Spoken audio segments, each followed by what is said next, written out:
Any questions? About me.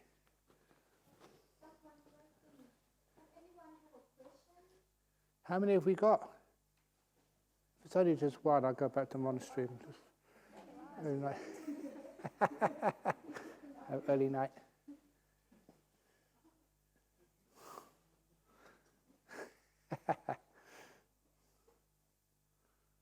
Two.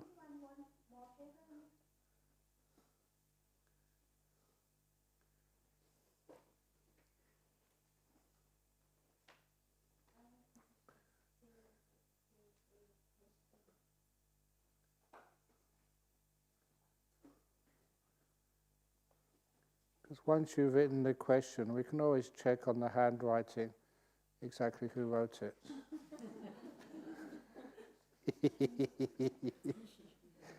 We would never do that, obviously.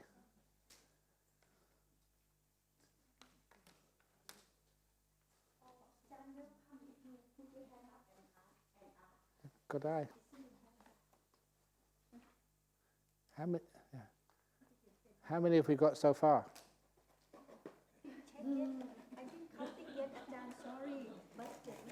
Wow, heaps. Enough. Okay, my polite. We prepare basket, but they prefer this. Okay. Sorry about that. Recycling, simple questions. Oh,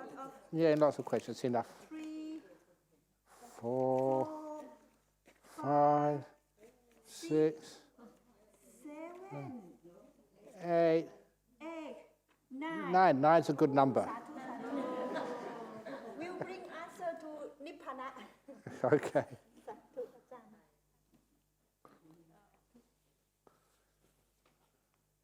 You've got some more coming to 10.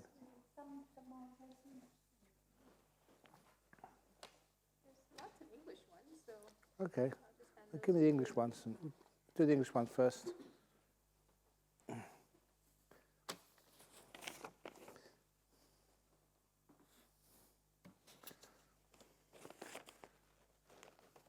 Still somebody writing.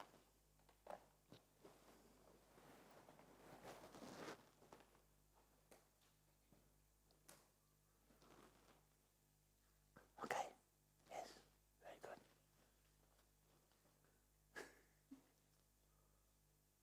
Okay, yes. Now I know who asked this question. Okay, it's yours one. ภาษาไทย okay. Okay.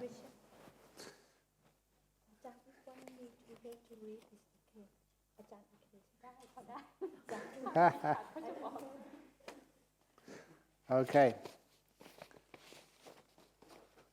So we can start with the first question. How can we empty our minds in meditation? Put your head to one side,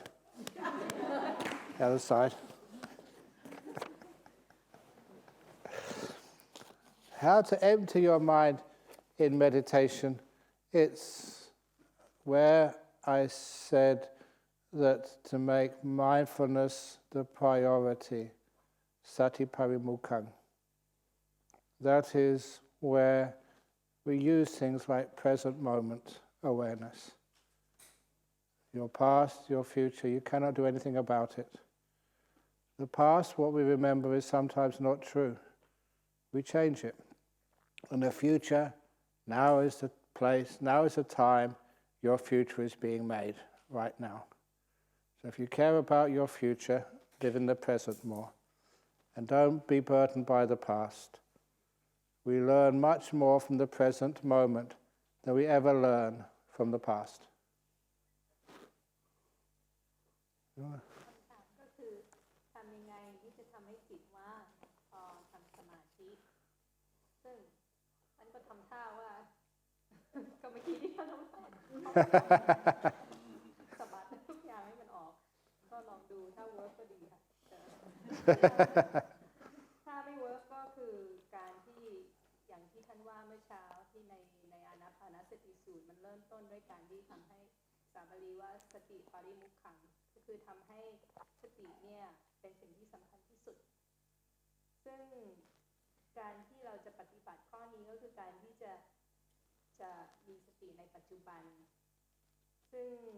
ทำได้โดยที่เรามีปัญญารู้ว่าการที่เราคิดถึงอดีตเนี่ยบ่อยครั้งเนี่ยสิ่งที่เราจำมันไม่ใช่สิ่งที่เป็นความจริงคือพอเราจำเนี่ยมันก็จะขัดเคลื่อนผิดเพี้ยนไปกว่าความจริงดังนั้นความคิดเรื่องอดีตเนี่ยมันไม่ค่อยมีประโยชน์มันถึงจะปล่อยวางได้ส่วนอนาคตก็เช่นกันคือถ้าเรามีปัญญาที่จะรู้ว่าการที่เราจะสร้างอนาคตที่สดใสมันต้องทำที่ปัจจุบันมันเป็นการที่เรามีสติอยู่กับปัจจุบันแล้วมีความสุขในปัจจุบันมันจะทำให้อนาคตเรามันดีแต่การที่ไปคิดถึงอนาคตเนี่ยมันก็ไม่มีประโยชน์ถ้าเรารู้อย่างนี้เราก็จะวางอนาคตได้แล้วอีกอย่างหนึ่งคือการที่เราคิดเรื่องอดีตบ่อยครั้งเราคิดว่าเราจะเรียนรู้จากอดีตได้ความผิดพลาดที่เราได้ทำในอดีตถ้าเราคิดถึงมันเราจะได้เรียนรู้ว่าต้องทำยังไงในอนาคตมันจะได้ไม่ผิดพลาดแต่จริงๆแล้วท่านบอกว่าการที่เราจะเรียนรู้ได้มันเรียนรู้ได้ดีที่สุดก็คือในปัจจุบันงั้นถ้าเรามีข้อคิดต่างๆอย่างนี้มันจะช่วยให้เราวางทั้งอดีตทั้งอนาคตได้แล้วพอวางทั้งอดีตทั้งอนาคตเราก็จะอยู่ในปัจจุบันนั่นเองนั่นก็คือการที่เจริญสติในปัจจุบัน Very good. Now, what is the correct breathing in meditation?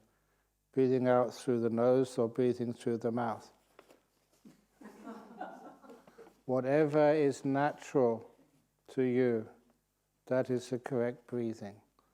The last question here, should we control your breath? No, don't control it. Let it be natural. คำถามก็คือว่าเราควรจะหายใจทางจมูกหรือว่าทางปากอันไหนคือวิธีหายใจที่ถูกต้องท่านก็ตอบว่าอันไหนที่มันธรรมชาติที่สุดสำหรับเรานั่นแหละคือการวิธีหายใจที่ถูกต้องแล้วคำถามที่สองก็คือว่าเราควรจะพยายามบังคับลมหายใจไหมท่านก็ตอบว่าไม่ควรบังคับคือควรจะปล่อยให้ธรรมชาติที่สุดก็คล้ายๆคำถามแรกนั่นเอง So, next question. With the stage 9 of Anapanasati, where we experience nimitta, and above, have you found or heard of out-of-the-body experience from being in this realm and or fourth dimension unworldly, from amazing colors to almost if not a heaven? It is, yes, sometimes that happens. Do you want to read that here?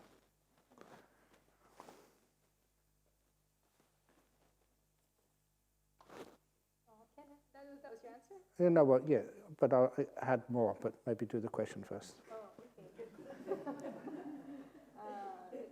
คำถามคือว่าในขั้นตอนที่9ของอานาปานสติคือการได้เห็นนิมิตพระอาจารย์เคยรู้หรือว่าได้ยินมีใครที่มีประสบการณ์ที่ภาษาอังกฤษเขาเรียกว่า out of body ก็คือเหมือนกับออกจากจิตถอนออกจากร่างกายในการที่เราอยู่ในมิติที่4คือมิติที่ไม่ใช่มิติทางโลกอาจจะมีการเห็นแสงพิสดารหรือว่าเหมือนกับได้เข้าขึ้นไปถึงสวรรค์ Sometimes that is possible just when our body starts to disappear and the breath becomes very beautiful and then nimittas come up. But all of those states are not useful. If you leave the body, where are you going to go? Where are you going to come back to? So it is not useful, and also you're missing a great opportunity to go deeper in meditation. The only time I found somebody tell me that was useful was when they were a prisoner in Karnak prison farm. And whenever they wanted to watch a movie in town, they would just be sitting in their cell and they'd go and watch a movie, whatever movie they wanted to. Or if they wanted to watch a football match, they just went. And they could never get caught because they left their body and came back again. And that was true. A fellow could do that. บอกว่าบางทีมันก็เป็นไปได้ในขั้นตอนที่เริ่มเห็นนิมิตแล้วก็เริ่มทิ้งร่างกายเนี่ยมันก็อาจจะมีประสบการณ์ที่ จากร่างกายแล้วไปโน่นไปนี่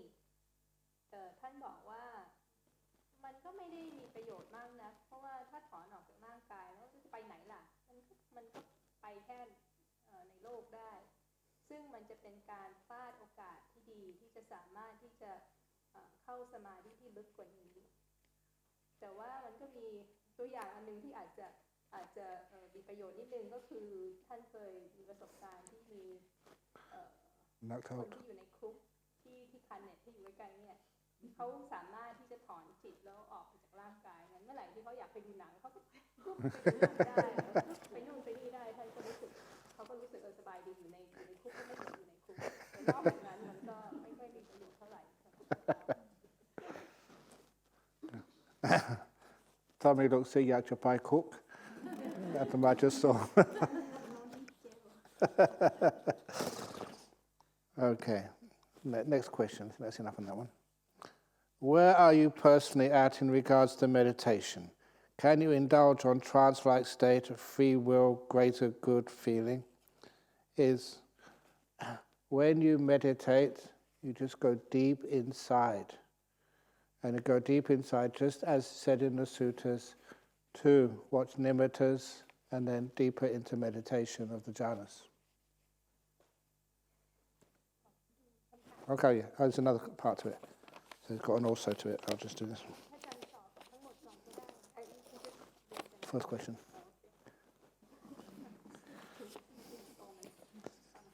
คำถามแรกก็คือท่านสามารถบอกได้ไหมว่าท่านเองเนี่ยเจริญภาวนาได้ถึงขั้นไหนสามารถที่จะ trance ภาษาไทยเรียกว่าเหมือนกับอยู่ในสภาพที่ไม่มีความสามารถที่จะเลือกอะไรได้หรือมีความรู้สึกความสุขหรือความรู้สึกดีๆมากขึ้น So, yes, when you do get into deep meditation, you feel so much happiness and bliss. Other people can't talk to you or contact you, so you're deep inside. It's a wonderful place of rest. It's also a wonderful place for health. A good example of that is Ajahn told me, being a forest monk in Thailand, he had malaria. Most forest monks had malaria. I'll now tell you how he cured his malaria. ท่านบอกว่าพอได้เข้าสมาธิลึกๆเนี่ยมันเหมือนได้เข้าไปข้างในลึกก็คือจากการเห็นนิดๆก็เข้าฌานซึ่งการที่เข้าสมาธิที่ลึกเนี่ยมันจะมีความปีติสุขมากๆเลยโดยที่เราอาจจะไม่เคยรู้สึกอย่างนี้มาก่อนแล้วมันจะเป็นที่เราสามารถที่จะเหมือนกับสุขภาพทางกายก็จะดีขึ้นมีตัวอย่างก็คือหลวงปู่ชาสมัยเป็นพระธุดงค์เนี่ยก็ได้เกิดเป็นไข้มาลาเรียแล้วท่านก็สามารถที่จะรักษาตัวเองด้วยสมาธิ So I remember him telling me that when he had malaria, it always came back for many, many times, many years. So one day he decided to meditate while he was having a malaria fever, and to go deep inside. And he described it like being in the middle of a huge fire, which was getting hotter and hotter and hotter, but he was in the middle where it was cool. And because he was in the middle where it was cool, he couldn't feel the heat. Only he knew it was getting hotter and hotter and hotter and hotter until it exploded. And that was the last time that he had malaria. ผู้ชาก็ได้ระหว่างที่มีไข้มาลาเรียเนี่ยก็ได้เข้าสมาธิลึกๆแล้วก็สามารถที่จะเหมือนกับรู้สึกเหมือนกับนั่งอยู่ท่ามกลางไฟที่มันร้อนมากแต่ว่าท่านที่ท่านนั่งเนี่ยคือตรงกลางเนี่ยมันจะรู้สึกเย็นสบายไม่ได้รู้สึกความร้อนแล้วนั่งไปรู้สึกเหมือนกับความร้อนนี่ระเบิดออกไปแล้วหลังจากนั้นเนี่ยท่านก็ไม่เคยเป็นมาลาเรียแล้วท่านก็หายจากไข้มาลาเรียสนิทเลย next question. What do you experience? Use underlined. You're talking about Ajahn Brahm. Maybe Ajahn Brahm. So we have a rule for Patimokkha rule for monks and for nuns. We cannot tell about our personal experiences. ก็คำถามสุดท้ายก็คือว่าถามตรงๆเลยว่าอาจารย์มีประสบการณ์อะไรบ้างในการนั่งสมาธิท่านก็บอกว่าไม่มีอาจารย์พราหมณ์แล้วยังไงก็ตามเนี่ยพระภิกษุก็ดีภิกษุณีก็ดีมีข้อในปาฏิโมกข์ที่ควรรักษาก็คือการที่ไม่สามารถที่จะบอกถึงการที่ได้ฌานอะไรอย่างนี้ให้กับฆราวาส But you can tell other monks or nuns. จะบอกพระภิกษุพระภิกษุณีอื่นๆได้ So one day when I was visiting Sri Lanka, a good forest monastery in Sri Lanka, there was many monks there, and they asked me, Ajahn Brahm, you teach Jhana. Ajahn Brahm, can you enter Jhana? ซึ่งในปาฏิโมกข์เนี่ยคือไม่สามารถที่จะบอกฆราวาสได้แต่ว่าสามารถที่จะบอกภิกษุภิกษุณีได้งั้นพอท่านไปศรีลังกาเนี่ยท่านก็เทศให้พระป่าฟังซึ่งมีแต่พระอยู่ในศาลาเนี่ยพระศรีลังกาก็เลยถือโอกาสถามพระอาจารย์ว่าพระอาจารย์เข้าฌานได้ไหม And they told me, I cannot say that I can't tell you because they're all monks. I could not use that excuse. แล้วพระก็ฉลาดมากพระก็บอกว่าพวกเรามีแต่พระภิกษุพระอาจารย์ก็ไม่สามารถที่จะใช้ข้อยกเว้นอะไรนะข้อที่เหมือนกับเบียดอะไรนะก็คือไม่อยากตอบเนี่ยไม่สามารถที่จะใช้ excuse อันนี้ก็คือท่านก็เลยจะตอบว่า So I told the monks, I said, Ajahn Brahm cannot enter jhana. And they looked at me, they knew I was saying something strange. I'm a very tricky monk. And I said, Ajahn Brahm has to disappear first, and then the jhanas happen. I cannot enter jhana. You have to disappear, and then jhanas happen. อาจารย์ก็ตอบว่าอาจารย์คงไม่สามารถที่จะเข้าฌานซึ่งพระฟังพระก็อาจารย์หมายความว่าอะไรเนี่ยว่ารู้ว่าพระอาจารย์เป็นพระที่แบบฉลาดตอบซึ่งพระอาจารย์ก็บอกว่าพระอาจารย์พราหมณ์เนี่ยต้องหายไปก่อนต้องไม่มีความมีเป็นตัวตนก่อนถึงจะเข้าฌานได้ And that is a very powerful teaching for you. If you try to enter jhana, you never will. If you disappear, you let go of your sense of self, you let go of trying, then the doors of jhana may be open for you. จะเป็นคำสอนที่ลึกซึ้งและมีพลังก็คือถ้ามันมีตัวเราอยู่ที่พยายามเข้าฌานอยากได้ฌานเนี่ยมันก็จะเข้าฌานไม่ได้ต้องความตัวตนความมีตัวกูนี้ก็ต้องหายไปก่อน Okay, next question. While you are in trance or jhana, if experience enough and with others that are equal with experience, can you trance together? People can dance together, but they can't trance together. Yeah.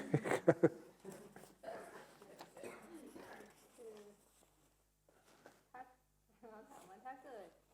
ระหว่างอยู่ในฌานเนี่ยถ้ามีผู้อื่นที่ก็มีประสบการณ์เข้าฌานได้เนี่ยสามารถที่จะเข้าฌานด้วยกันได้ไหมท่านก็บอกว่าไม่ได้ต่างคนต่างเข้า Shy. Oh, similar question. Is or are there any similarities to astral projection and meditation?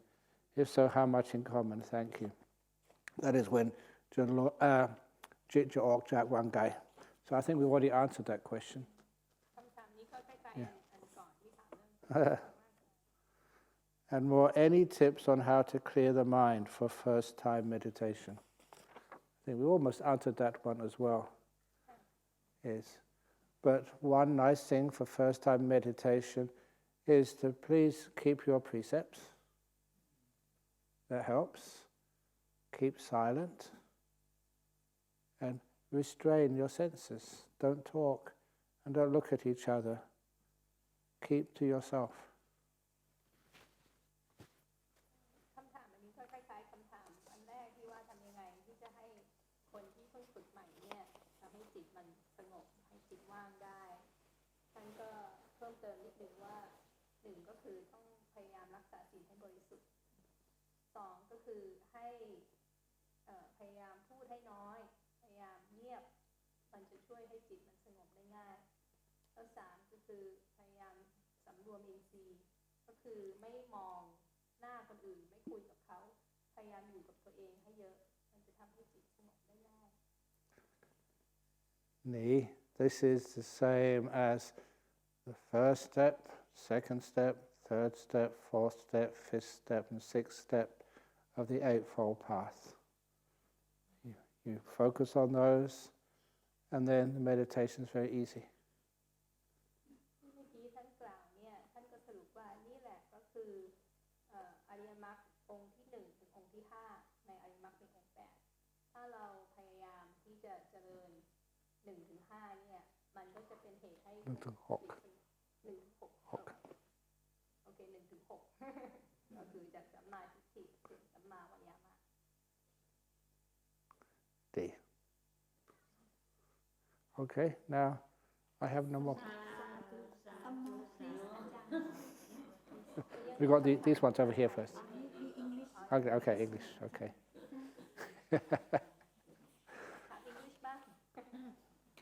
Whoa. Dear Ajahn, what different Samatha and vipassana? Which one have to learn first? Difference in Samatha and vipassana.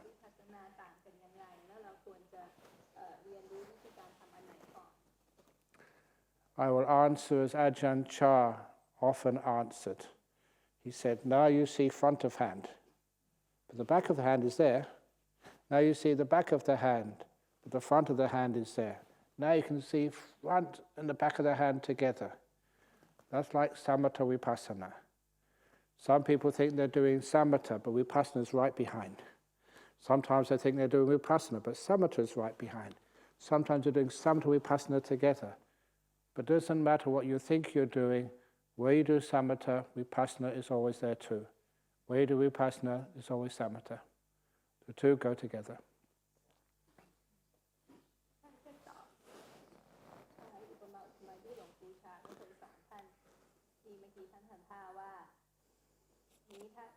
เรามองดูเราคิดว่าอันนี้คือหน้ามืออันนี้ก็คือหลังมือแล้วถ้ามองอย่างนี้ก็คือเห็นทั้งหน้าเห็นทั้งหลังแต่แม้เราทำอย่างนี้เนี่ยเราเห็นแต่หน้ามือจริงๆหลังมือก็อยู่มันก็มีอยู่แต่แม้เราทำอันนี้เห็นหลังมือก่อนแต่จริงๆหลังหน้ามือก็มีอยู่แต่แม้เราทำอย่างนี้ทั้งสองก็ยังมีอยู่งั้นมันก็ไม่เป็นไรถ้าเกิดเราคิดว่าเราทำสมถะจริงๆมันก็มีวิปัสสนาควบคู่ไปอยู่ดีก็แม้เราคิดว่าเรากำลังปฏิบัติวิปัสสนาจริงๆมันก็มีสมถะควบคู่อยู่ดีงั้นมันก็เราไม่ต้องแยกกันจริงๆมันก็คืออันหนึ่งอันเดียวกัน Very good. The next one, a nice interesting question. How do you protect yourself from bad energy? จะป้องกันตัวเองได้ยังไงจากพลังไม่ดี Got black magic and stuff. Yeah. Have you ever seen black magic? I've seen black magic. It's a chocolate. No. Black magic is a type of chocolate. I used to give black magic chocolates to my girlfriend when I was still a layperson. You can add it by. So. Yeah.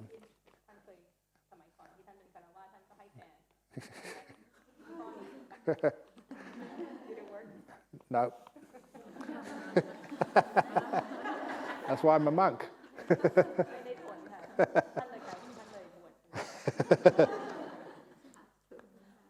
But many years ago, one of the Thai disciples,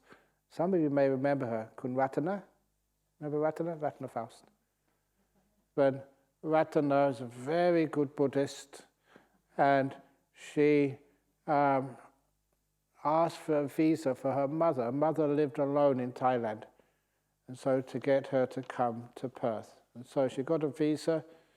and the mother could hardly speak any English, but she would come to Nolamara Temple on weekends, and we looked after her. But then soon her mother got sick. When her mother got sick, was put in a hospital, and Ratana looked after her day and night. But then she wanted to know whether her mother was going to survive or not. So, นี่ก็ท่านก็เล่าถึงโยมที่เคย she dead now oh, she's passed away now. ที่สิ้นไปแล้วแต่ว่าเขาก็เคยมีคุณแม่เนี่ยที่เขาอยากจะขอวีซ่ามาออสเตรเลียซึ่งแม่ก็มาออสเตรเลียแล้วแม่ไม่ได้สามารถพูดภาษาอังกฤษได้ก็จะไปวัดในเมืองบ่อยๆแล้วคุณแม่ก็แก่ลงก็ได้ล้มป่วย Okay. And so she went to a medium, like a spirit doctor in Perth. And she paid $20. It's very cheap. And the spirit doctor wanted to know the mother's name, the room number, the ward number, the hospital. And the spirit doctor would leave her body, astral travel, and go and check Ratana's mum. มีเบี้ยภาษาไทยจะเรียกว่า ร่างทรง อ๋อร่างทรง พวกร่างทรง งั้นลูกสาวนี่คือรัตนาอยากที่จะทราบว่าคุณแม่นี่จะเสียเมื่อไหร่จะสิ้นเมื่อไหร่ก็เลยไปหาร่างทรงแล้วร่างทรงก็จะได้ไปสืบก็คือถอดจิตแล้วก็เข้าไปหาแม่แล้วก็ลองสืบดูว่าแม่จะตายเมื่อไหร่ So the spirit doctor went into trance, and after 10 or 15 minutes, she opened her eyes again, and she gave the $20 back to Ratana. I think I know the story. So Yeah, okay. I'll do the whole thing then. just tell the whole one and all. And then Ratana said, "Why you give me the money back? Could you not find my mum?" I said, "Oh yes, I found your mum. I found the hospital, the ward and the room, but I couldn't get inside the door." He said, "Your mother had like a force field around her, and I could not penetrate it. I've never seen this before, so I couldn't check whether she's going to live or die. Who is your mum?" And Ratana said, "Oh, she's Mechi. She's been keeping Sinbad 8 precepts for years." And at that, the spirit doctor grabbed the $20 back and said, "You should have told me beforehand." People like me can't get close to people like that. ก็คือว่าร่างทรงก็ลองไปสืบแล้วก็ไม่สำเร็จก็เลยกลับมาหาลูกสาวแล้วก็คืนเงินให้$20ให้ว่าไม่สามารถที่จะทำสำเร็จแล้วก็เหมือนกับว่าแม่เธอมีอะไรคุม force อยู่นี่ภาษาไทย คุ้มครอง เหมือนกับมี ใช่ เป็นกรอบ จะมีกรอบที่คนนอกไม่สามารถเข้าไปได้ ซึ่งเป็นอะไรที่แปลกมากเขาไม่เคยเจออย่างนี้ก็เลยถามลักษณะว่าแม่เธอคือใครอ่ะทำไมฉันเข้าใกล้แม่ไม่ได้เนี่ยแล้วลูกสาวก็ตอบว่าอ๋อคุณแม่เป็นแม่ชีได้ถือศีล8มานานแล้วรัตนะร่างทรงก็เลยบอกรัตนะว่าควรจะบอกฉันตั้งแต่แรกเพราะว่าคนอย่างเราเนี่ยไม่สามารถที่จะเข้าหาคนที่ถือศีลอย่างนั้นได้งั้นเขาก็เลยเอา$20 But that is an example. Your sin, your precepts, even five precepts will protect you, yes. Save from black magic. Yes. Yes. But you have to keep the 5 precepts. Any little mistake, black magic can get in. Tell my story about Okay. With Ajahn, because Ajahn teaching me. Many years ago, I feel scary black magic. In my group, everyone go like that lady, go to the medium and see, and then I was scary, got black magic from them. And then I was scary and fear about this. So I come to see Ajahn Brahm. I remember Ajahn Brahm do a Khao Phansa, rain retreat in the big hall. I feel scary and I say, I have to ask Ajahn how to protect because I cannot fly back to Thailand because before we believe that the great Ajahn over there can do something to help, but I think I decide to ask Ajahn Brahm, and Ajahn Brahm said, I come to bow to Ajahn Brahm and say, Ajahn, if I was scary, black magic gonna happen to me, what I should do? And Ajahn Brahm just say, so simple to me. You just keep 5 percent. I said, oh, it's so easy. I was scary. I need to pay money a lot to go Thailand to pay, like a lot of money to pay them to help me. But I said, easy, I can do that. And then I just bow, thank you, Ajahn. And then I start to keep 5 precepts. And then no any magic. Yeah,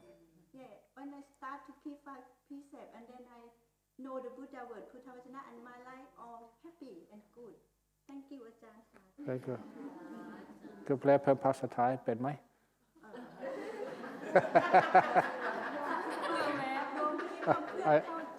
เข้าใจเลยโอเคโอเคก็ได้พูดถึง Black Magic แล้วขอพูดเรื่อง White Magic หน่อยได้ไหมคะ White Magic โอเคค่ะเพราะว่าสิ่งที่เข้ามาเหมือนจะเป็นสิ่งที่ดีไม่ใช่สิ่งที่เลวร้ายแต่มาโดยที่แบบว่าไม่เคยที่จะเรียนรู้ไม่เคยที่จะปฏิบัติแต่มันก็เข้ามาผ่านกับชีวิตแล้วมันก็เป็นเรื่องจริงเข้ามาทุกวันจนวันนี้สับสนนะคะไม่ทราบว่าเขาคืออะไรกันแน่ Okay. What you're saying is like white magic, some are supernatural or spiritual things which are helping you, which are good. So sometimes that could be heavenly beings, devas. There was, I think I can tell the story of the monk and Wat Bhawan. I know that I wanted to, this is one of my books, a story of one of the books I wrote, but it has not been translated into Thai because sometimes people think that might be, people might think it's less majest, offensive. But I'll tell the story here anyway in English. And that was one of the Americans, a long time ago, who was in Thailand working for Peace Corps. Do you want me to translate? Yeah, please, yeah. I think it should be okay. Less majestic. Yeah, well, no, I think it's okay. ค่ะนี่ก็เป็นเรื่องจริงที่เกิดขึ้นที่ท่านเคยรู้จักพระที่สมัยก่อนเคยเป็นอาสาสมัครกับ Peace Corps. And at the end of his 2 years working for Peace Corps, he wanted to become a monk because he saw monks in Thailand had a little bit of faith. So he was staying in a hotel and asked the concierge, how do you become a monk? The concierge didn't really know, but he said he'd seen some Westerners become monks in Wat Bhawan, so please go there. แล้วอาสาสมัครคนนี้ก็ระหว่างที่ทำงาน2 ปีก็อาจจะเคยมาเมืองไทยแล้วเกิดศรัทธาพอเห็นพระภิกษุเนี่ยพอจบ2 ปีในการเป็นอาสาสมัครก็เลยมีความคิดที่อยากจะบวชก็เลยไปที่โรงแรมที่หนึ่งไปพักที่โรงแรมที่หนึ่งที่กรุงเทพแล้วก็ถามเจ้าหน้าที่ที่โรงแรมว่าอยากจะบวชควรจะไปที่ไหนเจ้าหน้าที่ก็แบบไม่ค่อยรู้เหมือนกันแต่ว่าก็เคยเห็นพระฝรั่งที่วัดบวรก็เลยแนะนำให้ไปวัดบวร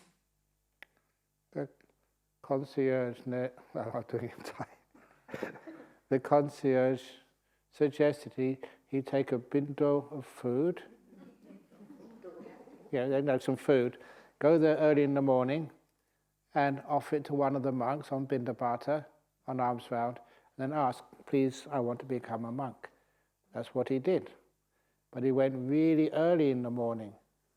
and Wat Bhawan was all closed, locked up. He was too early. He was walking up and down, not knowing what to do next. When a gentleman approached him, he spoke perfect English, and asked him what he wanted, he said, well, I was told to come here early, I want to become monk. And the Thai man who spoke to him said, you're too early,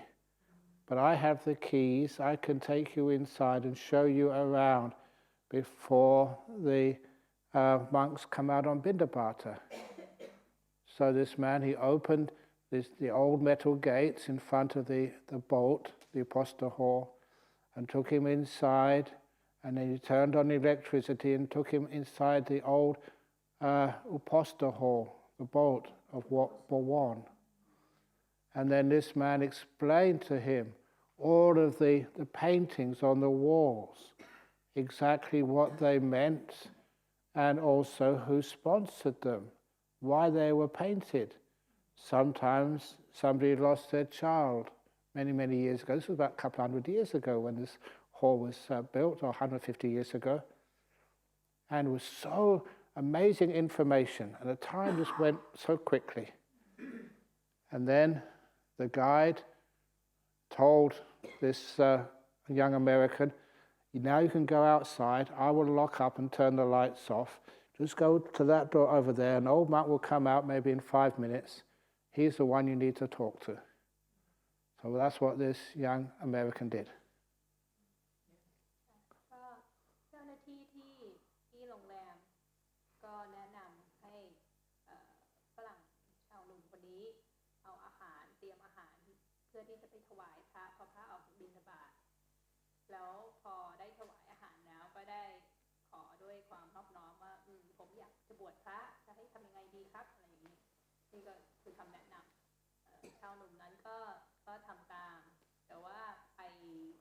เช้าเกินไปก็คือตอนที่ไปถึงวัดบวรประตูยังปิดอยู่ทุกอย่างยังปิดอยู่ไม่มีใครอยู่ที่นั่นแต่ก็เห็นผู้ชายที่มีอายุหน่อยคนหนึ่ง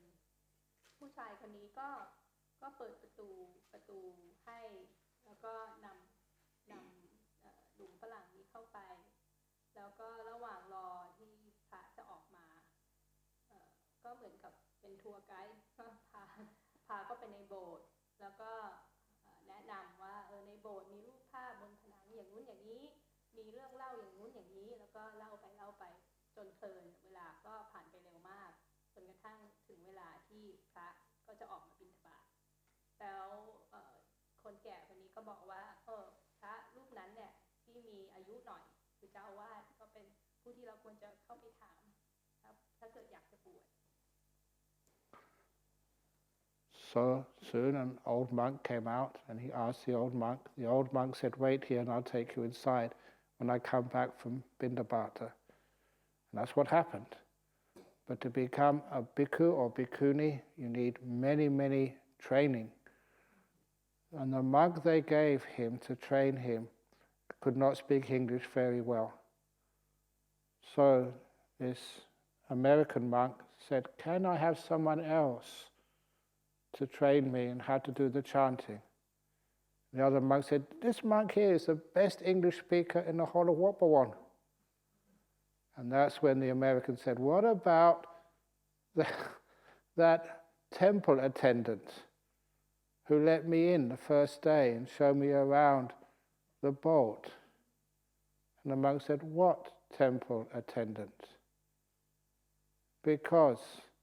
now I was in Thailand many years, I know Wat Bhawan. That gate is called the Royal Gate. It's only opened for kings and princes. No lay person has that key. You cannot turn electricity on where he said it was turned on. And no one knew the full story of all those murals inside the old temple. So they took this young man to the abbot, who was later on became Somdet Jhana Sangwara, but he was not a Somdet yet, to the abbot. And the abbot listened and said, "Stop," and called the secretary in to write this all down. Because not even, later on, Somdet Jhana Sangwaran, not even he knew all about those paintings and who sponsored them and why.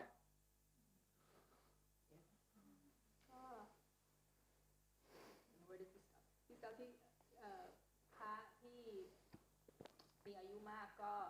บอกว่าโอเคเดี๋ยวอาตมาจะไปบิณฑบาตก่อนแล้วพอบิณฑบาตเสร็จแล้วก็จะมาคุยกับโยมนะแล้วก็กลุ่มฝรั่งก็เลยได้คุยกับท่านแล้วก็ท่านก็รับที่จะเตรียมบวชแล้วก็จัดพระเลี้ยงให้ที่จะสอนอย่างนู้นอย่างนี้เพราะก่อนที่จะบวชก็ต้องเตรียมฝึกหลายอย่างแต่ว่าพระพี่เลี้ยงพูดภาษาอังกฤษไม่ค่อยเก่งหนุ่มฝรั่งนี้ก็เลยไปขอเจ้าวาดว่าขอคนอื่นได้ไหมเพราะว่าพระพี่เลี้ยงนี่พูดภาษาอังกฤษไม่สามารถเข้าใจท่านได้แล้วท่านก็บอกว่านี่แหละคือพระที่เก่งที่สุดแล้วคนที่เก่งที่สุดแล้วในการพูดภาษาอังกฤษในวัดโยมฝรั่งก็ถามว่าเอ๊ะแล้วแต่วันแรกที่เรามาเนี่ยมีอุบาสกคนหนึ่งเนี่ยที่พูดภาษาอังกฤษเก่งมากที่อธิบายเรื่องภาพผนังในโบสถ์ให้เราฟังจะขอให้เขาเป็นล่ามให้ได้ไหม ตอนนี้ก็เจ้าวาดก็แปลกใจเรียกพระเลขาให้มาแล้วก็ให้พระเลขาจดเอาว่าที่กลุ่มฝรั่งเล่านี่คืออะไรเนี่ยซึ่งพระเจ้าวาดรูปนั้นเนี่ยในอนาคตก็จะกลายเป็นพระสังฆราชก็คือสมเด็จพระญาณสังวรที่สิ้นมรณะไปแล้วแต่ว่าท่านก็แปลกใจเพราะว่าท่านเองขนาดเป็นเจ้าวาดยังไม่รู้เรื่องภาพผนังรายละเอียดเยอะขนาดนี้ว่าใครเป็นผู้ที่ให้ทุนในการวาดภาพหรืออย่างนี้คือท่านเองยังไม่รู้เลยก็เลยแปลกใจว่าเอ๊ะโยมพูดถึงใครที่รู้เรื่องราวเยอะขนาดนี้ And also that the Somdet knew that no layperson had the key to that gate and no Kalawat can go through the king's gate. What born? ที่ประเด็นที่สำคัญก็คือว่าประตูที่โยมเล่าให้ฟังว่าโยมเข้าทางประตูนั้นเป็นประตูวัดที่ปกติเขาเรียกว่าประตูหลวงคือคนธรรมดาไม่สามารถที่จะใช้ประตูนี้ได้เฉพาะในหลวงหรือว่าคนอื่นที่เป็นไงอะเจ้าฟ้าชายใช่ใช่ว่าแฟมิลี่ใช่ใช่ก็คือคนธรรมดาจะไม่สามารถเปิดประตูนั้นได้ So then Somdet Jhana Sangwaranถาม What did that man look like? And he said, well, he was wearing old style Thai clothing. But what did he look like? He said, I don't know, said the Westerner. When the Westerner was trying to think what he looked like, he was scratching his head and looked around and he stopped. It was him. It was a portrait on the wall. Not the Buddha, no. Prajal Yuhua, Ram the fifth. Is it the fifth or sixth? I think TC, yeah. ใช่พอนี้เป็นผู้ที่สังวรใช่ TC and he was allowed to go through the royal gate because he was royalty. เข้าใจกันหมดแล้วนี่ Yeah. ก็เดี๋ยวสรุปเรานิดนึงเผื่อใครไม่ได้จับประเด็น Yeah. ก็คือเจ้าวาดเลยถามสมเด็จไม่ใช่สมเด็จตอนนี้ยังไม่ได้เป็นสมเด็จ ใช่ ผู้ที่จะกลายเป็นสมเด็จพระญาณสังวรเนี่ยก็ถามว่าแล้วคนนี้ที่โยมพูดถึงเนี่ยหน้าตายังไงฝรั่งก็ตอบว่าก็เหมือนกับแต่งชุดเหมือนชุดไทยแล้วก็ โบราณ yeah. โบราณ ไทยโบราณแล้วถามว่าแล้วยังไงแต่งชุดไทยแล้วหน้าตายังไง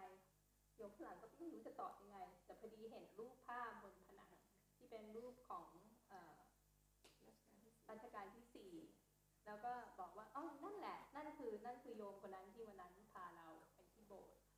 ก็คือหน้าตาอย่างนั้นเลยก็คือรัชกาลที่4ซึ่งเป็นผู้ที่ได้สร้างบวรใช่ไหมคะ And I know that story very well. I know that monk. As last I knew, he was still a monk. But also that I told that story in the Thai embassy in Singapore once. And at the end of the story, the ambassador to Singapore, Thai ambassador to Singapore, stood up and said he was, I think he was in the Gamagan of looking after Wat Bhawan. He said, yes, we read that story. That's absolutely true. That happened. พระอาจารย์ก็ยืนยันว่าพระอาจารย์ได้ยินเรื่องนี้จากสิ่งที่ท่านรู้จักจริงๆแล้วก็มีครั้งหนึ่งที่ท่านเคยไปเทศที่สิงคโปร์แล้วก็อะไรนะท่านทูตของเมืองไทยที่อยู่ที่สิงคโปร์เนี่ยก็บอกว่าเรื่องนี้จริงนะเพราะว่าเราเคยเป็นอยู่ในกรรมการของวัดบวรแล้วก็รู้ว่าเรื่องนี้เกิดขึ้นจริงๆSo that's if you're a good person with good intentions, and sometimes very devas, devata, jamachoy. So this is mean no need to scare anymore. No need to scare. ท่านก็เล่าเรื่องนี้ก็ให้ชี้เห็นว่าถ้าเราเป็นคนดีมีจิตใจดีมีเจตนาดีเนี่ยก็จะมีผู้อื่นมาช่วยเช่นเทวดาเราก็เลยไม่ต้องกลัวแบล็คแมจิกหรืออะไรทั้งสิ้น Okay. Very good. Okay. Next question. How do we forgive ourselves? เราจะให้อภัยให้ตัวเองได้อย่างไร First of all, because you can forgive yourself. That's why you see in Buddhism that the Buddha never had any punishment for monks who misbehaved or for nuns who misbehaved. As long as you acknowledged your mistake, no punishment, but learn from it. This you will find in the Vinaya, which the Buddha taught to the monks and nuns. As long as you confess your offences and try to make a better restraint next time, then that is all you need to do. So following the example of the Buddha, we should also forgive ourselves. You've made a mistake, learn from it, and try not to do it again. That's all you need. So trying to punish yourself or feeling bad about yourself, not forgiving yourself, doesn't work. คำตอบก็คือว่าที่เราจะให้อภัยตัวเองได้อย่างไรท่านก็บอกว่าเราสามารถที่จะทำได้เราให้อภัยได้ให้กับตัวเองคือสเต็ปแรกคือเราก็ต้องยอมรับในความผิดพลาดตัวเองคือสารภาพยอมรับมันแล้วท่านก็บอกเหมือนกับพระภิกษุภิกษุณีเนี่ยในการที่เราต้องรักษาศีลปฏิโมกข์เนี่ยก็หลายข้อแต่ว่าไม่มีการลงโทษถ้าเราได้ทำผิดพลาดคือพระพุทธเจ้าไม่ได้บังคับให้มีการลงโทษคือเราแค่ต้องสารภาพเฉยๆว่าเราได้ทำอะไรไปเราต้องปลงอาบัติก็สารภาพไปแล้วก็พยายามเรียนรู้จากความผิดพลาดแล้วก็หลังจากนั้นก็พยายามที่จะตั้งใจที่จะไม่ทำอีกซึ่งเราก็เป็นลูกศิษย์สาวกของพระพุทธเจ้าก็ควรจะทำตามท่านก็คือถ้าเราได้ทำอะไรผิดพลาดหนึ่งก็คือเราก็รู้ตัวก็ยอมรับ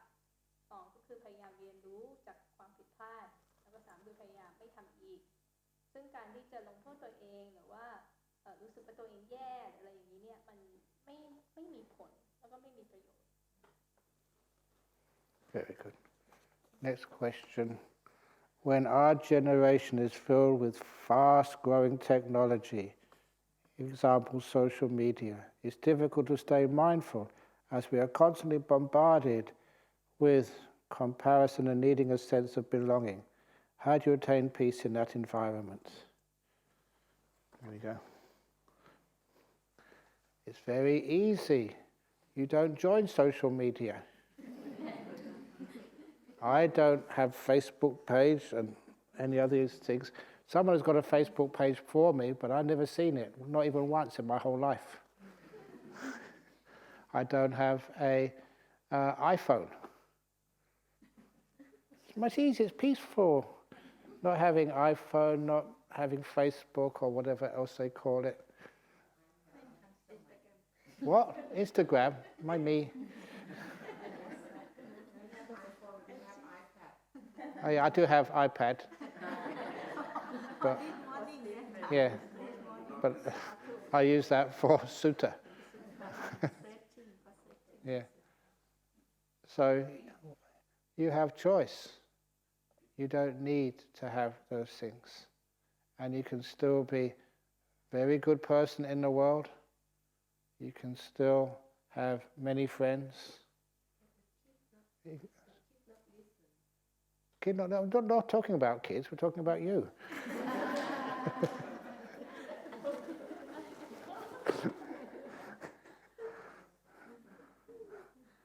So a sense of belonging, as long as you have good family and a couple of good friends, that is the best. คำถามก็คือว่าคือในยุคนี้เนี่ยมันมีเทคโนโลยีเยอะแยะเนี่ยเช่นโซเชียลมีเดียแล้วมันก็ยากที่จะดำรงสติไว้ได้เพราะว่ามันเหมือนกับเราจะมีสิ่งพวกนี้เข้ามาบ่อยๆเพื่อที่ทำให้เรามีการเทียบเคียงกับผู้อื่นหรือว่ามีความต้องการที่จะมีเพื่อนหรือว่ามีความที่รู้สึกเหมือนเราเป็นมีส่วนร่วมกับกลุ่มซึ่งเราจะสามารถที่จะเจริญสติแล้วเกิดความรู้สึกสงบเย็นภายในได้อย่างไรท่ามกลางเทคโนโลยีเหล่านี้ซึ่งท่านก็ตอบว่าก็อย่า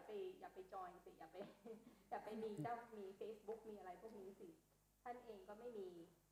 มี Facebook อาจจะมีลูกศิษย์ทำ Facebook ให้ท่านเองก็ยังไม่เคยเห็นนะแบบนี้ยังไม่เคยเห็นไม่เคยท่านก็ไม่มี iPhone ซึ่งการที่มี iPhone จะทำให้ชีวิตท่าน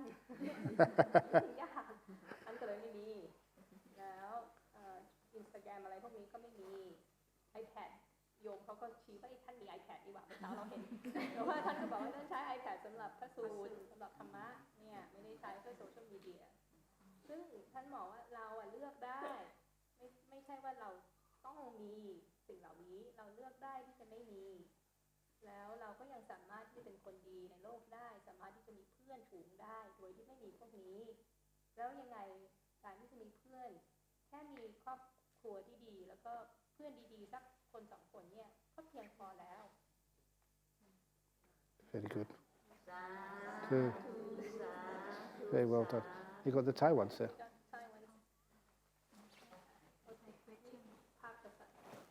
การนั่งสมาธิ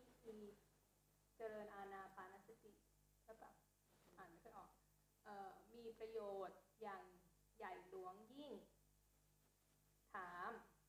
เจริญอานาปานสติอานิสงส์จากการนั่งสมาธิมีอะไรบ้างคะโอ้จะข่าวนิบานรู้พรมีความสบายมันมีความทุกข์ต่อไปมีหลายอานิสงส์หลายอย่างอานิสงส์คือจิตก็สงบสบายคอนวาI'm not speaking Thai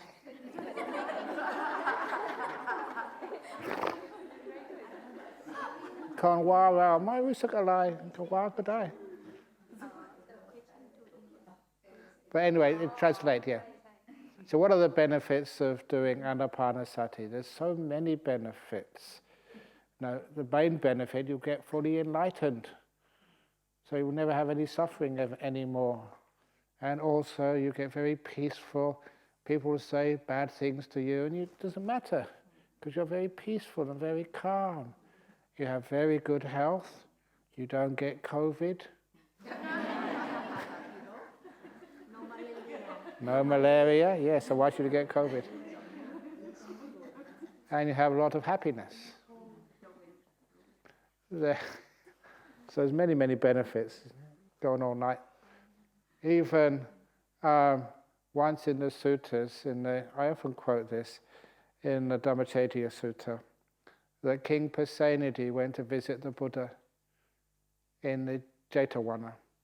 and the king, the Buddha asked the king, said, "Why do you like coming to this monastery, the Jetavana?" And the king replied, "Because the monks in this monastery are always smiling and happy." Always smiling and happy. He said that's what you can expect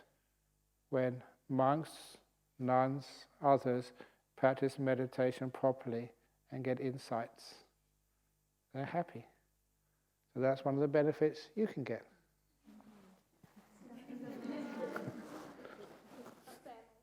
Okay, I think you can play if you want. โอเคท่านก็ตอบเพิ่มเติมภาษาอังกฤษอันนี้ส่งข้อแรกก็คือ1หลุดพ้นนิพพานแต่ถ้าไม่ได้ขั้นนั้นก็คืออย่างน้อยจิตก็จะสงบเราจะมีความสงบมากๆซึ่งใครจะด่าว่าอะไรเราก็จะเฉยได้เพราะว่าเรามีความสงบอยู่ภายในแล้วก็มีสุขภาพดีด้วยไม่ติดโควิด แล้วก็มีความสุขมากๆซึ่งอันนี้ท่านก็นำเรื่องราวจากพระสูตรที่เรียกว่าพระธรรมเจดีย์สูตรซึ่งเล่าว่าพระเจ้าประเสนทีได้ไปที่วัดเจตวันบ่อยๆซึ่งพระพุทธเจ้าก็ถามว่าทำไมชอบมาบ่อยจัง ซึ่งพระเจ้าก็ประเสนทีก็บอกว่าชอบมาเพราะว่าพระภิกษุไม่ได้ภิกษุนี่เจตวัน No, just yeah. พระภิกษุนี่มีความสุขมีหน้าตาเบิกบานแจ่มใสก็ชอบมาเพราะเห็นพระมีความสุขพระพุทธเจ้าก็ตอบว่านี่ก็สมควรแล้วเพราะว่าพระที่ปฏิบัติดีปฏิบัติชอบคือสามารถที่จะเจริญสมาธิให้เกิดปัญญาได้ผลก็ย่อมมีความสุข Very good. Okay. มีต่อค่ะ I just gave you the first question so แล้วอานิสงส์ผลบุญของการปฏิบัติเจริญสมาธินั้นสามารถส่งให้เจ้ากรรมนายเวรของตนเองและผู้อื่นได้หรือไม่คนในครอบครัว Try. Yes. If you have done lots of good meditation, you have lots of merit, lots of good karma. The more good karma you have, the more you can share with your relations, especially deceased relations. If you haven't got much good karma, you can't give very much to anybody. So the more you have, the more you can give. And that's one of the biggest good karmas you can ever make, is to learn, getting into deep meditation. What about เจ้ากรรมนายเวร Jhana when everybody. But sometimes even ghosts and other spirits, you have power over them. If you don't want to see them, you can tell them to go. They have to go because they're scared of you. I've said this in English before, so it's pushing the boundaries a little bit. But in Wat Ba Nana Chat, it was Ba Cha. Cremation grounds. There's many ghosts there. So when I went out to see the ghosts were scared. They were terrified. They said, you can see me as well. You can see us. I said, yeah. And they ran away. And it showed me that ghosts are very afraid, especially of monks who've got good meditation. They're afraid of you, if you're good people. So if ever you see a ghost, you don't want to see the ghost, you tell them, go, bye. And they have to go. But instead of actually sending the ghost off, it's much better to utit bunkusan, to share your kindness and share your merits with those poor little ghosts so they can get a good rebirth. That's the best. บอกว่าแน่นอนที่เราสามารถที่จะแผ่บุญกุศลให้ผู้อื่นยิ่งเราได้ทำกุศลมากได้ทำกรรมดีมากเราก็ยิ่งมีพลังในการส่งให้ผู้อื่นอาจจะเป็นญา แล้วก็ดีนะคะรวมถึงเจ้ากรรมนายเวรก็ทุกสรรพสัตว์นั่นแหละก็สามารถที่จะรับส่วนบุญของเราซึ่งการที่จะทำกรรมดีที่ยิ่งใหญ่ก็คือการที่จะเข้าฌานได้ทำสมาธิลึกๆได้งั้นมันจะมีการแผ่บุญกุศลตอนนั้นมันก็จะยิ่งมีพลังแล้วในการพูดถึงเจ้ากรรมนายเวรท่านก็พูดถึงผีด้วยก็คือท่านก็เล่าให้ฟังว่าสมัยก่อนที่พอท่านอยู่ที่วัดปานานาชาติซึ่งเคยเป็นป่าช้าใช่ไหมคะก็จะเป็นแหล่งแห่งผีต่างๆท่านก็บอกว่าท่านก็ชอบไปหาผี แล้วก็เหมือนกับท่านบอกว่ารู้ไหมเนี่ยเราคิดว่าเรากลัวผีแต่ยิ่งผีกลัวเรามากกว่ายิ่งถ้าเราเป็นคนดีผีก็จะยิ่งกลัวซึ่งเป็นถ้าเราปฏิบัติสมาธิได้แล้วก็เห็นผีได้เนี่ยผีก็จะแปลกใจว่าเอ๊ะยูเห็นฉันเหรอ ได้เห็นฉันเหรอซึ่งผีก็จะกลัวงั้นเราก็ไม่ต้องกลัวผีแล้วก็ถ้าเราเห็นผีเราไม่ต้องการเห็นแล้วก็บอกให้ไปก็คือไล่มันไปได้เราก็จะมีอำนาจที่จะทำได้แต่ว่าสิ่งที่ดีกว่าการไล่ผีคืออุทิศส่วนกุศลให้ผีช่วยเขาเพราะถ้าเรามีบุญมากเนี่ยเราอุทิศให้เขาเนี่ยเขาก็จะสามารถจะเกิดใหม่ในภพที่ดีกว่านี้ Good. Okay. แล้วก็มีต่อไปเวลาเดินต้องกำหนดอะไรซ้ายขวาหรือลมหายใจเข้าออกหรือว่าพุทโธที่อาตมาแนะนำที่พระพุทธองค์แนะนำไม่ต้องกำหนดลมหายใจกำหนดสายขาว I'm doing Thai again. So when you're doing walking meditation, just know your feet are moving, which foot is moving. Just like we do breath meditation, breath going in, breath going out. And go deeper, just know the whole foot moving from the very beginning when it lifts up and goes forward and touches the ground, like knowing the whole body of the breath. And then you keep walking like that, you get very, very quiet, and even the walking becomes delightful, you enjoy it. So it's very similar to sitting meditation. But don't watch your breathing as you're doing walking meditation, otherwise your mindfulness is on the breath, not on your walking. So do it on the walking, that's the best. คำถามก็คือว่าdo we try to I should translate the question to English or Oh yeah. Oh yeah. No, it's how do you do walking meditation? That's good enough, yeah. Okay. ท่านก็บอกว่าควรจะกำหนดแค่เท้าเดินนะคะก็คือซ้ายขวาก็ได้หรือว่าแค่รู้โดยที่ไม่บอกซ้ายขวาจะรู้เท้าสัมผัสระหว่างที่เท้าสัมผัสพื้นระหว่างที่ยกขึ้นอะไรพวกนี้ระหว่างที่เดินนั่นแหละเราให้รู้รายละเอียดเพิ่มขึ้นพอสติเรามีกำลังมากขึ้นเราจะรู้รายละเอียดเพิ่มขึ้นก็คือรู้ตั้งแต่เริ่มที่จะยกเท้าแล้วก็รู้ทุกขั้นตอนจนกระทั่งวางเท้าลงเนี่ยมันคล้ายๆการทำอานาปานสติดูลมหายใจก็คือเราจะเริ่มเห็นรายละเอียดของลมหายใจมากขึ้นและรู้ตั้งแต่เริ่มต้นจนถึงปลายซึ่งพอเดินอย่างนี้เราเกิดสติที่มีกำลังมากขึ้นการเดินมันก็จะมีความรู้สึกสบายเหมือนกับที่เราดูลมหายใจก็รู้สึกสบายพอเรามีสติมากขึ้นมันก็คล้ายๆกันท่านก็แนะนำว่าอย่าไปพอเดินจงกรมเนี่ยอย่าไปกำหนดที่ลมหายใจเพราะว่าจิตมันจะไปเหมือนกับมันจะไปโฟกัสที่ลมหายใจแล้วก็จะไม่รู้เท้าเดินมันก็จะเหมือนกับสับสนเนี่ยมันก็จะดีกว่าถ้าเกิดเราดูลมหายเราไม่ดูลมหายใจเราดูแค่โฟกัสที่เท้าแล้วพุทโธพุทโธก็ทำได้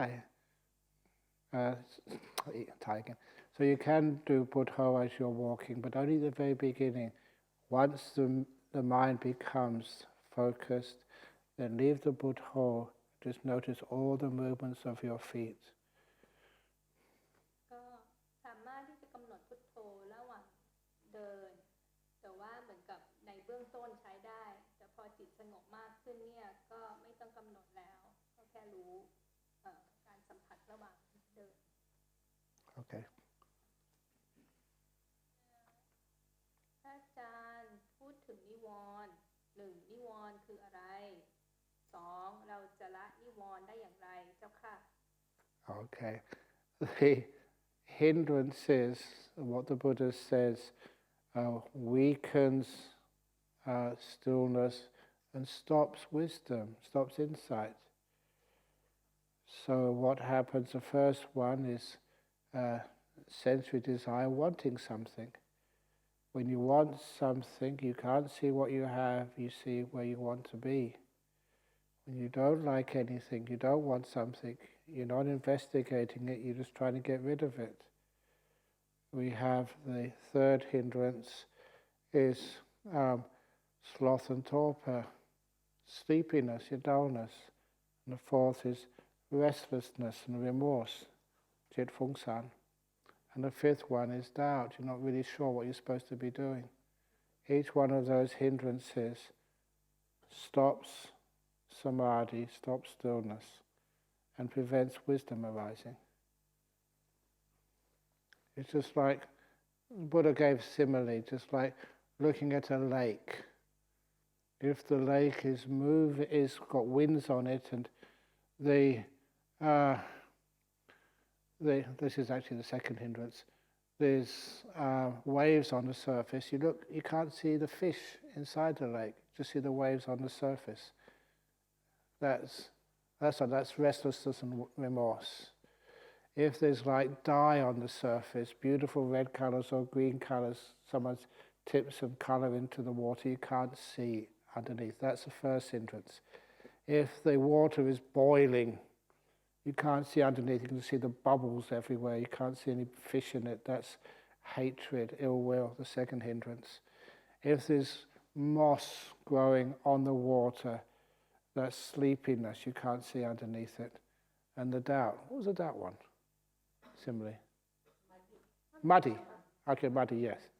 Too much mud in the water, then you can't see a fish in it. So it stops the clarity of the water being still and also the being able to see what's inside the water. นิวรณ์ก็คือสิ่งที่ขวางกั้น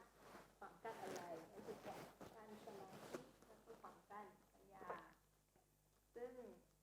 มันจะมีนิวรณ์5ข้อนะคะแล้วท่านก็ให้อุปมาอุปไมยที่พระพุทธเจ้าได้สอนในพระสูตรก็คือนิวรณ์แรกคือการมฉันทะคือการอยากได้กามคุณซึ่งเปรียบเสมือนสีที่ย้อมน้ำเลยไม่สามารถเห็นน้ำเพียวๆได้น้ำบริสุทธิ์ได้เพราะมันจะมีสีย้อมสองก็คือพยาบาทปองร้ายก็เปรียบเสมือนน้ำที่ลวกอยู่มันจะมีฟองมีอะไรเนี่ยที่เราไม่สามารถที่จะเห็นสิ่งที่อยู่ในน้ำได้ชัดเจนสามก็คือความง่วงเหงาอะไรนะใช่ง่วงเหงาง่วงซึมง่วงหาวนอนประมาณนั้นไอ้โน่นเป็นง่วงแล้วก็คืออันนั้นก็คือเปรียบเสมือนมีมอสนี่คืออะไรนะคือจอกแหนมที่ลอยอยู่บนน้ำเนี่ยไม่สามารถที่จะเห็นน้ำชัดเจนได้แล้วก็สี่ก็คือฟุ้งซ่านอันนั้นก็เหมือนมีลมพัดอยู่บนน้ำมันจะมีคลื่นพอน้ำมันไม่นิ่งมันก็ไม่สามารถเห็นที่อยู่ในน้ำได้แล้วก็ห้าก็คือสงสัยซึ่งเราก็สงสัยว่าคืออะไร สงสัยก็คือว่ามันเป็นเหมือนโคลนที่อยู่บนในน้ำมันเหมือนกับมันไม่ใสเราไม่สามารถที่จะเห็นได้นี่ก็คือนิวรณ์5ข้อนะคะHow to let go of the 5 hindrances is by practicing 8-fold path. Not just one part of the path, the whole 8. Some people think, just do sati, that's enough. No, it's a whole path, 8-fold path. There's no shortcut. You have to do all 8. Then you won't get less and less and less. วิธีละนิวรณ์ก็คือการเจริญอริยมรรคมีองค์8นั่นเองก็คือครบทุกองค์นะคะมันไม่มีเหมือนกับทางลัดมันต้องมีการเจริญอริยมรรคมีองค์8 เรื่อยๆเรื่อยๆแล้วนิวรณ์ก็จะลดลงเรื่อยๆเรื่อยๆ Okay. ขอทราบความคิดเห็นของพระอาจารย์ทรงค่ะฟังแล้วได้พิจารณาว่าข้อแรกจิตที่เบิกบานมีกำลังตอนได้ฌานคือจิตที่ได้รับการตอบสนองในสิ่งที่จิตมันต้องการจิตมันมีกิเลสอยากรู้อยากเห็น Do that one first? Yeah. Well, translate. Yeah. Okay, I translate. Okay. Yeah. I would like to know your opinion on this. The mind that is very happy and has a lot of energy when it has the jhanas, is it the same as a mind that gets what it wants? Basically, like the mind has some defilements that wants to see this or know that. So is that what the happiness is getting, basically the mind gets what it wants? No. There are two types of freedom. The first is the freedom of desire, where you can get whatever you want. That is not freedom at all. The second freedom is the freedom from desire. You don't want anything, you're content. That is what happens when a person has a happy mind, has good meditation, good insight. You don't want anything. It's called the freedom from desire, not the freedom of desire. จะตอบชัดเจนว่าไม่ถูกต้อง ก็คือจิตที่เข้าฌานเป็นจิตที่ไม่อยากได้อะไรคือมันจะมีความอิสระสองแบบคือ how does this work in Thai อิสระจากความต้องการหรือความอยากหรือว่าอิสระfreedom of desire อิสระของความอิสระที่เหมือนกับอย่างนี้คือได้สิ่งที่เราต้องการเราอยากได้อะไรเราได้เราก็คิดว่านี้คือการที่มีอิสระแต่จริงๆอันนี้ไม่ใช่อิสระที่แท้จริงคืออิสระที่แท้จริงคืออิสระที่ปราศจากความอยากซึ่งจิตที่เข้าฌานได้แล้วเนี่ยต้องเป็นจิตที่ไม่มีความอยากคืออิสระจากความอยากมันถึงจะเข้าฌานได้ใช่อย่างนั้น ความโลภด้วย โลภก็ ความโลภ ใช่โลภไม่มีโลภหายไป อาจารย์จะหมายถึงว่าที่ไม่มีอภิชฌาใช่ไหมคะ อภิชฌาถ้าไม่มีอภิชฌามามีความอยากได้อยากมีก็หายไป ที่เป็นnot desire ใช่ไหมคะไม่ต้องการ ไม่ต้องการอะไร ความอยากในความต้องการ ใช่ใช่จริง ไม่มีกิเลสคือเป็นความอยากที่ไม่มีกิเลสกับเมื่อกี้ท่านอาจารย์บอกว่า not for desire กับ for desire นะคะ freedom from desire yeah desire ใช่ กับ not for desire yeah not freedom of desire so that's when you can get whatever you want whenever you want it that's not freedom it's a freedom from desire you don't want anything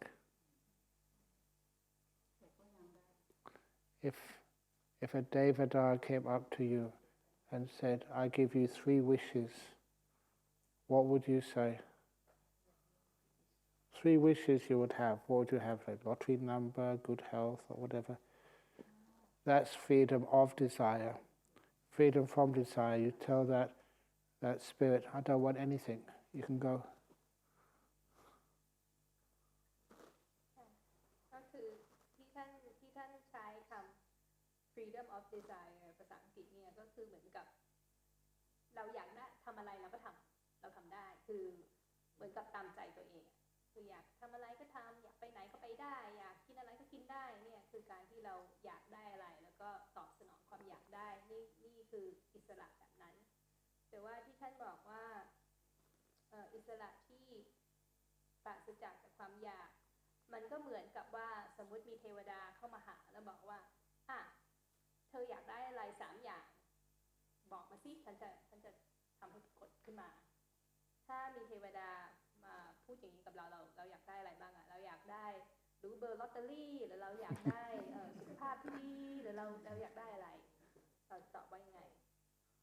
ซึ่งไม่อยากได้อะไร ใช่ไม่อยากได้อะไรแต่ว่าแต่ก็ไปได้ คำตอบที่ดีที่สุดก็คือว่าขอให้เราไม่อยากได้อะไร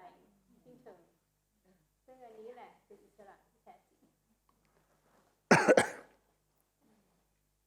I think that was the Last question. is there time? Okay, 8:15. Yeah. So ขอถามได้ไหมคะ you have a question? เราขอถามบ้างขอพระอาจารย์ช่วยอธิบายคำว่าเนคขมมะเติมเนคขมมะในเนคขมมะสังคปะสัมมาสังคปะข้อแรกค่ะ Okay, nekama is where we let go of things. First, you let go of physical things, and then you let go of emotional things, such as you let go of your past, you let go of worry about your future, you let go of kwam yak da yak mi. So you are renouncing. That's why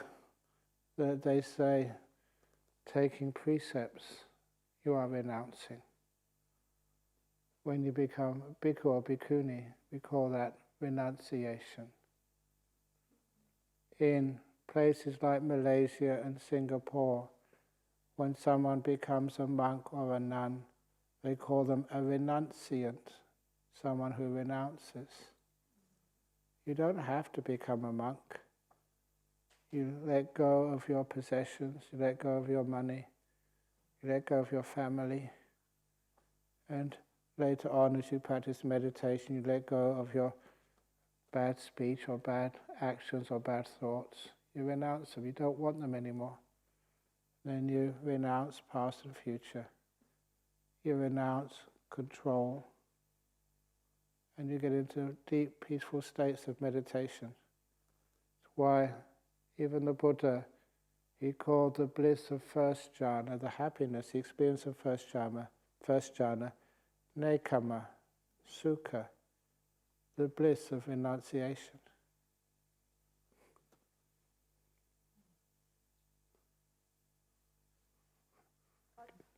ได้ก่อนแล้วกัน Can I just ask you a follow up and then maybe you Yeah, okay, yeah. bundle it together คือภาษาไทยเนี่ยมันมักจะไม่รู้ทุกสำนักไหมแต่บางสำนักก็จะแปลเนคขมมะว่าความคิดออกจากกามซึ่งอันนี้ที่ท่านตอบมาเนี่ยมันเหมือนมันกว้างกว่านั้นมันคือความที่จะปล่อยวางทุกสิ่งทุกอย่างก็อยากให้พระอาจารย์อธิบายว่าจริงๆเนี่ยมันคือการเนคขมมะโดยอธิบายโดยพระสูตรนี้คือมันเป็นการแค่ออกจากกามหรือมันเป็นการออกจากทุกสิ่งทุกอย่างออกจากทุกสิ่งทุกอย่างไม่ได้ถืออะไรไม่ได้เก็บอะไรปล่อยวางทุกสิ่งทุกอย่าง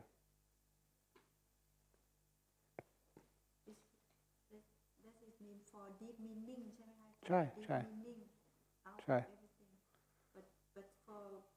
for the basic is out of from กรรมคุณ5อาจารย์ไม่ทราบแค่ออกจากกรรมคุณ5แต่ที่จะ ใช่เอามากกว่านั้นอาจจะกรรมคุณอาจจะถือตัวถือตน We renounce our idea of a self. So ถ้าจะเป็นนักกรรมฐานไม่ได้ถือตัวก็เหมือนละตัณหาใช่ไหมคะใช่ไม่ได้ใช้คำว่าละตัณหาจะเป็นละกามเฉยใช่เป็นมากกว่านั้นใช่คือในอริยมรรคมีองค์8ใช่ในอริยมรรคเปิดบริบทของอริยมรรคมีองค์8นี่คำหมายที่หมายความว่าความคิดออกจากทุกสิ่งทุกอย่างใช่แต่ว่าในคำว่าไม่ใช่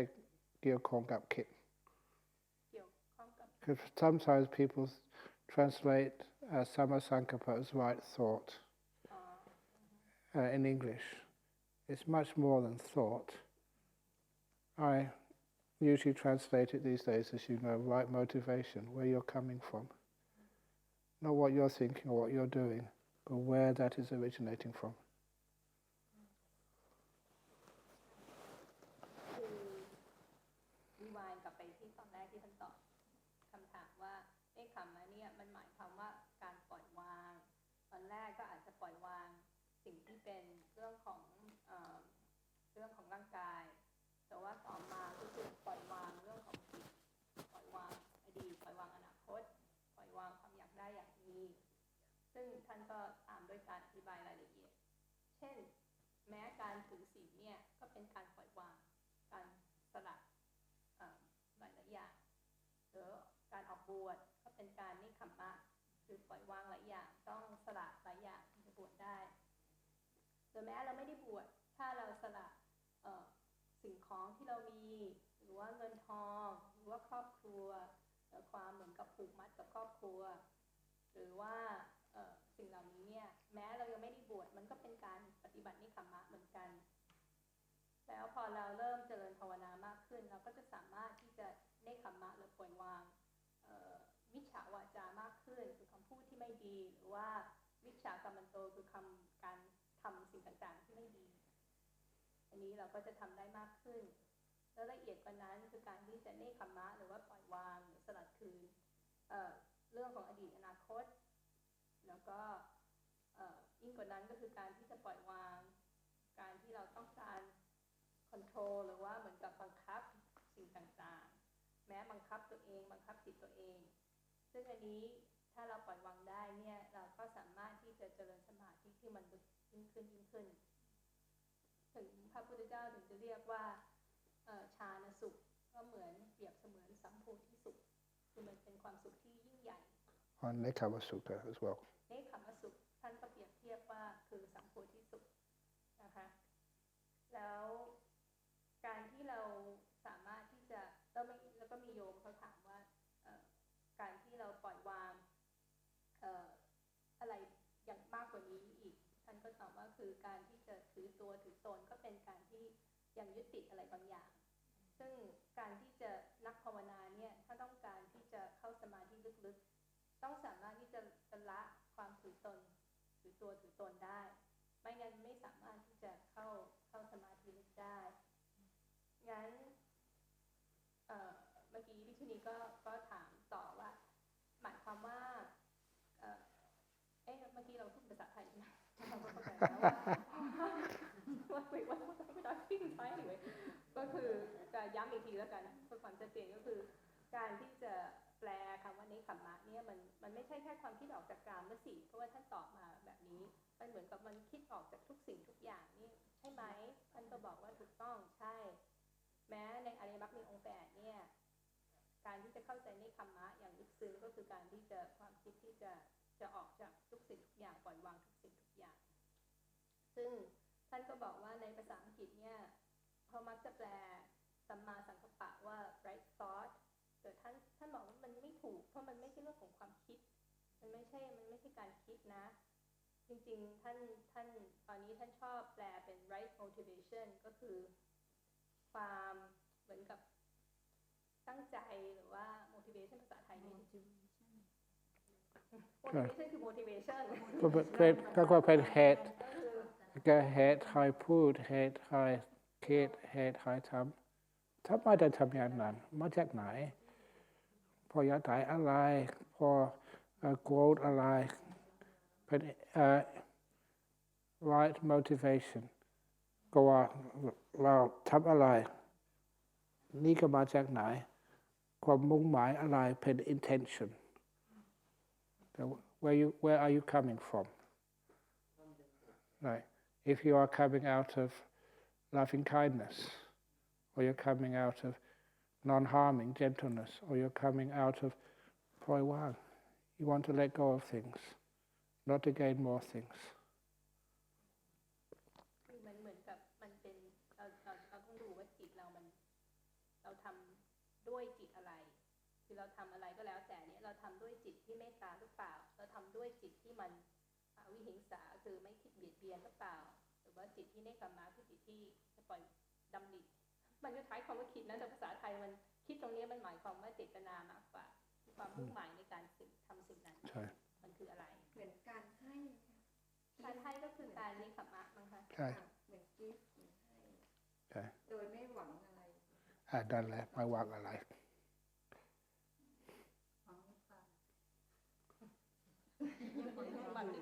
คะ หวังนิพพานยังได้อยู่ ถ้าหวังนิพพานนิพพานมาได้ขึ้น ถ้าไม่หวังอะไรนิพพานจะมาหาเราใช่ ก็ยังต้องไม่หวังอยู่ ใช่ It's just like the click in the mindful way with, Yeah. with Ajahn Chah. He said exactly the same thing. Really? The question was, I mean, so you're supposed to practice without having any kind of aim or objective. Yeah. And he said, ใช่ ถ้ามุ่งหมายอะไรก็ไปนิพพานไม่ได้ ใช่ใช่ very good อาจารย์ชา he brainwashed me โอเคพอใจไหม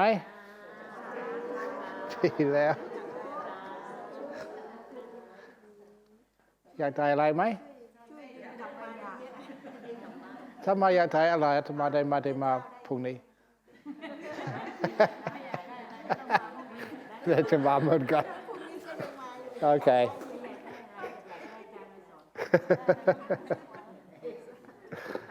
โอเคดีแล้ว